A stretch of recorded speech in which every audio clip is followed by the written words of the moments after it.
CIST, une nouvelle qui n'a laissé personne indifférent.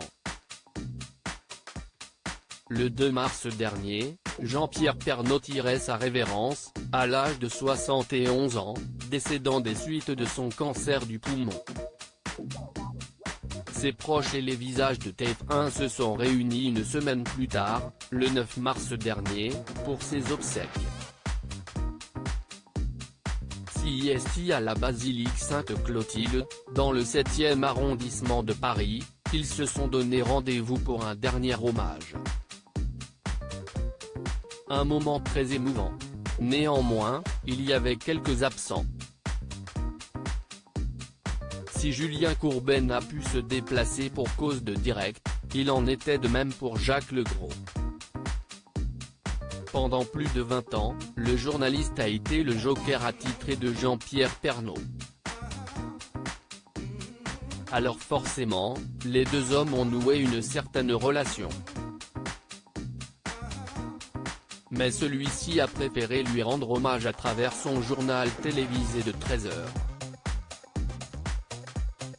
Il avait en effet la possibilité de faire le déplacement pour assister à ses obsèques. Thierry Tuillier, le directeur de l'information, note de la rédaction, m'a demandé ce que je voulais faire.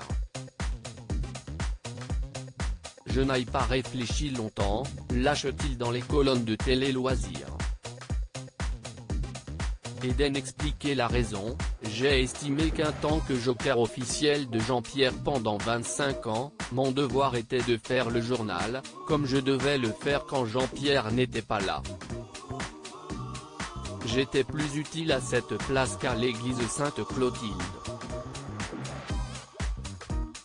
Il a donc tenu à assurer, lui qui avait vécu la mort de Jean-Pierre Pernaut comme un coup de poing, un uppercut. Présenter le JT lors des obsèques de Jean-Pierre Pernaut? C'était dur, que c'était dur, on savait qu'il n'allait pas bien mais on n'était pas prêt à ça. On avait un lien particulier. L'info est tombée vers 17h. J'ai tout de suite appelé ma femme pour lui dire Jean-Pierre est mort, se remémore-t-il. Et le lendemain midi, Jacques Legros a présenté avec beaucoup d'émotion le trésor de TF1.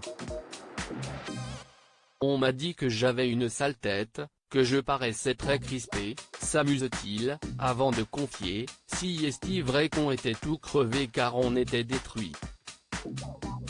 Honnêtement, j'ai fait le journal les poings fermés. Mais le plus douloureux restera sans aucun doute ce mercredi 9 mars. Le plus dur était le jour des obsèques. Car il y avait une tristesse infinie. C'était dur, que c'était dur. Je suis un homme, je ne peux pas tricher, j'ai mes émotions. Mais il fallait quand même tenir la barque. C'était toute la complexité de ce JT, détaille-t-il. Une émotion palpable mais nul doute que les fidèles du journal ne lui en ont pas tenu rigueur. Loading widget.